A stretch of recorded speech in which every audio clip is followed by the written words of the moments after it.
हर साल मई जून के महीने में बस्ती नामक गांव में भयानक गर्मी पड़ा करती थी। बारिश ना होने के कारण वहां का जल स्तर काफी कम हो जाता था, इसलिए पंपों में पानी नहीं रहता था। अम्मा, नल का पानी फिर से चला गया। बाल्टी में पानी होगा, उससे जाके नहा ले। अरे अम्मा, यहाँ तो बाल्टी भी खाली है। अभी आधे घंटे पहले जब नल में पानी आ रहा था तो मैंने बाल्टी भर कर रखी थी। काजल मैडम जी उसी पानी से नहा ली होंगी और हमारा लड़का तो ऐसे ही गंदा रह गया। मैंने भी तो कल शाम में पानी भर कर रखा था और तुम्हारा लड़का तो उस पानी से नहा लिया। मैंने तो कुछ नहीं कहा और हमारी लड़की ने नहा लिया तो बहुत बड़ी आफत आ गई है। जैसे अपनी महारानी लड़की जी से कहो नल से खुद पानी निकाल कर रखा करे नहाने के लिए, वरना लगाऊंगी 2-4 थप्पड़, आ जाएगी अकल ठिकाने। अच्छा, मार के दिखाना, जैसे मेरे पास तो हाथ है नहीं। काजल अपनी नानी के साथ अपने मामा के घर में रहा करती थी। उसके माता और पिता की मृत्यु हो गई। काजल की उसकी मामी से बिल्कुल नहीं बनती थी। उसकी मामी हमेशा यही सोचती थी कि वो यहाँ से चली जाए। काजल के माता पिता के मृत्यु के बाद उसकी मामी उसे अपने घर में साथ नहीं रखना चाहती थी, मगर उसकी नानी उसको बाहर रखना चाहती थी। रात को जब काजल के मामा घर लौटते हैं तब उर्मिला सारी बातें अपने पति को बताती है। आज तो आपकी भांजी मुझसे लड़ने को तैयार हो गई थी। मैंने उससे बस इतना ही कहा था कि कुएं से पानी आज तू निकाल ले, बस महारानी जी चिढ़ गई और लड़ने लगी। वो तो ये कहो राजू घर पे था, उसने कुएं से पानी निकाल कर मुझे दिया। माँ ने कुछ नहीं कहा। वो तो बस काजल की ही तरफदारी करती हैं, उन्हें मैं कहाँ अच्छी लगूंगी। वो तो कहिए कि राजू घर पे था, उसने मुझे इस तरह उर्मिला झूठ बोलकर अपने पति को गुस्सा दिला देती है। रामलाल गुस्से में अपनी माँ के कमरे में जाता है और अपनी माँ और भांजी के कपड़े सारे फेंक देता है बाहर। मामा, आप हमें घर से क्यों बाहर निकाल रहे हैं? तुम लोग यहाँ से बाहर निकलो और जहाँ जाना है वहाँ जाओ। काजल और उसकी नानी सरपंच जी के पास अपने बेटे रामलाल की शिकायत करने पहुंच जाती हैं, लेकिन वे वहां जाते ही देखती हैं कि सरपंच जी को उसकी बहू ने पहले से ही रिश्वत देके अपने पक्ष में करवा लिया है। रामलाल और उर्मिला और उनका बेटा उन्हें धक्के मारकर घर से बाहर निकाल देते हैं।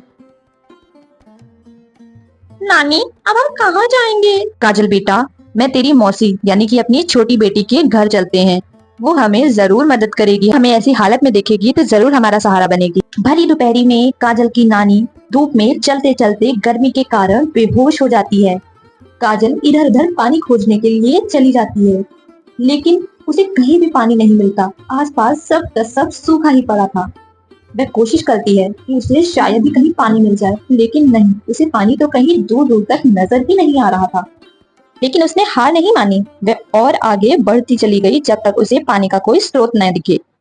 वह आगे गई तब उसने देखा, उसे एक कुआं दिखा। वह जल्दी से कुएं के पास पहुंच गई और जब कुएं में उसने झांक कर देखा तो उसमें तो पानी ही नहीं था, वह कुआं सूखा था। हार मानकर काजल अपनी नानी के पास आकर खड़ी हो गई। वह इंतजार में थी कि कोई राहगीर उसकी मदद करे। तभी एक लड़का वहां से गुजर रहा था। उसने जल्दी से जाकर उसे पूछा, सुनो, मेरी माँ को अस्पताल पहुंचा दो और बदले में तुम मुझसे ढेर सारा सोना ले लेना। देर बाद वो नौजवान काजल और उसकी नानी को हॉस्पिटल पर छोड़ ही देता है।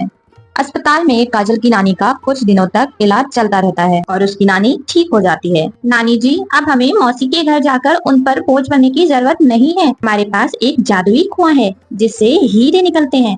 हम उन हीरों को बेचकर अपना गुजारा कर लिया करेंगे। काजल जल्दी से जाकर उस कुएं से हीरे निकालना शुरू कर देती है। अपनी जरूरत के मुताबिक उस कुएं से हीरे निकालती रहती है और उसे एक जगह इकट्ठा कर रख लेती है। उसके बाद काजल शहर में जाती है बाजार और वहां जाकर हीरों को बेच देती है और उसी हिसाब से पैसे अपने साथ ले आती है। काजल हीरो को बेचकर और घर के जरूरत का सारा सामान लेकर अपने घर पर आ जाती है। वह उस झोपड़ी में सारा सामान अच्छे से लगा देती है। वो नौजवान जब भी उस रास्ते से गुजरता तब वह काजल से मिलकर जरूर जाता था।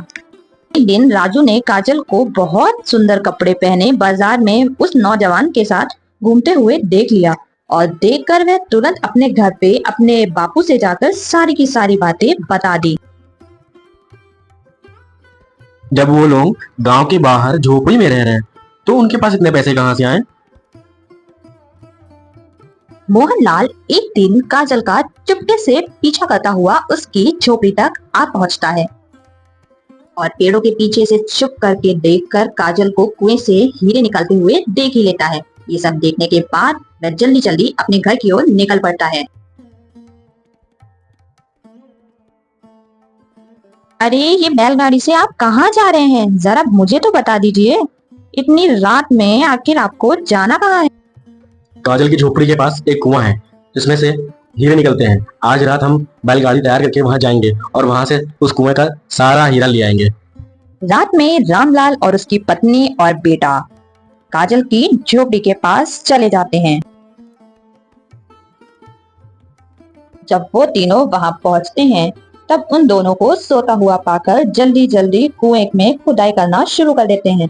कुएं में पड़ा हुआ सारा का सारा हीरा निकाल लेते हैं और जल्दी जल्दी अपने बग्गी में लेते हैं। तुम और कुछ लाई हो हीरे भरने के लिए? अरे अब बस करिए, इतने हीरो का क्या करेंगे आप? इतने बहुत हैं, वैसे भी इतने बनने में तो आफत आ गई है। बस अब घर चलिए। रामलाल का परिवार बैलगाड़ी पर हीरो का भार रखकर अपने घर की ओर निकल पड़ता है।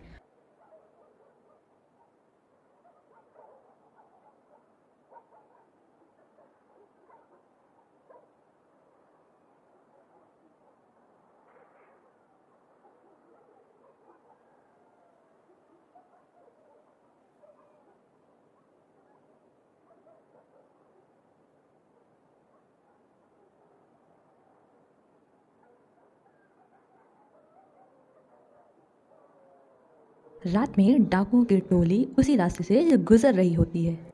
उन डाकुओं की नज़र मोहनलाल के परिवार के ऊपर पड़ती है और वह उनके परिवार को मारकर उनका चुराया हुआ सोना वो चुरा कर ले जाते हैं।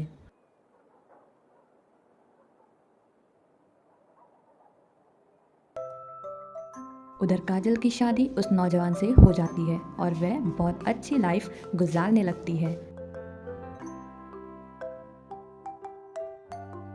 किसी ने सच ही कहा है, बुरे कर्मों का फल बुरा ही होता है।